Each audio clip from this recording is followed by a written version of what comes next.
എന്താണോ ഞെട്ടുന്നത്? ഞെട്ടിക്കുന്ന വാർത്തയാണ് ആശാനെ. എന്താ പെട്ടെന്ന് വായിക്കേ. ഗബ്രിമോൻ വീട്ടിൽ നിന്നും ബിഗ് ബോസ് ഹൗസിൽ നിന്നും എവിക്റ്റ് ആയിരിക്കുകയാണ്. ശിവാന്താ, ഓ എന്തൊക്കെയാണ് എന്റെ അച്ഛന്റെ ഒക്കെ വീരവാദം. കഴിഞ്ഞിട്ടുള്ള ജാസ്മിന്റെ പ്രകടനങ്ങളും കാര്യങ്ങളും ഒക്കെ നിങ്ങൾ കണ്ടിട്ടുണ്ടാവും. അയ്യോ ഓർമ്മിപ്പിക്കല്ലേ പൊന്നെ. ഐ റിയലി ഡോണ്ട് തിങ്ക് എന്താ വെച്ചിട്ടുണ്ടെങ്കിൽ ഭയങ്കര സങ്കടമായിട്ടായിരിക്കാം കരഞ്ഞ് എന്നുള്ളത്. പാവം, അയാൾ കരഞ്ഞുകൊണ്ടാ പോകുന്നത്. അവൻ കരയണം, എന്നാലേ അവനൊക്കെ പഠിക്കൂ. പൊട്ടനും പോയി പണ്ടനും പോയി പോട്ടും കിട്ടി. കരഞ്ഞ കരച്ചിൽ ജെനുവിനാണെങ്കിൽ ജാസ്മിന്റെ വാപ്പ മനസ്സിലാക്കേണ്ട ഒരു കാര്യം, നിങ്ങൾക്ക് മുകളിലാണ് ജാസ്മിന്റെ മനസ്സിൽ ഗബ്രിക്കുള്ള ഒരു സ്ഥാനം എന്ന് പറയുന്നത്. സൂക്ഷിച്ച് സംസാരിച്ചില്ല എന്റെ വിധമാറും. ആളാരെന്നൊന്നും ഞാൻ നോക്കൂല. ബ്ലോക്കാണ്, ഓപ്പറേഷൻ ആണെന്നൊക്കെ പറഞ്ഞിട്ട് പോലും ഞാൻ ആ കുട്ടി ഇങ്ങനെ ഇത്രയും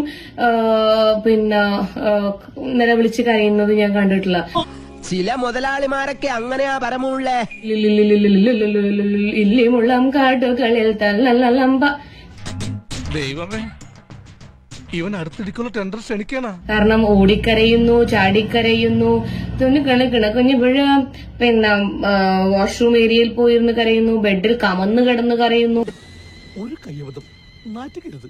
ഫുള്ള് കരച്ചിലാണ്. ഞാൻ എന്ത് ചെയ്യും ഗബ്രി, നീ ഇല്ലാണ്ട് എനിക്ക് ജീവിക്കാൻ പറ്റില്ല. ചെകുത്താനും കടലിനും നടുവിലൊന്ന് പറഞ്ഞു കേട്ടിട്ടേ ഉള്ളൂ.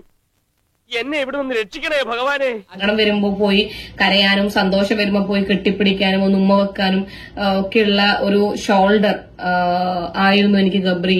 എന്റെ പൊന്നുനായിട്ട് കരയിക്കണം. കിട്ടിയ മുതലും പലിശ ചേർത്ത് കിട്ടി. ആരും കണ്ടില്ല. പറഞ്ഞ പോലെ പോയിട്ട് വരാം. Time is 12 midnight. Good night.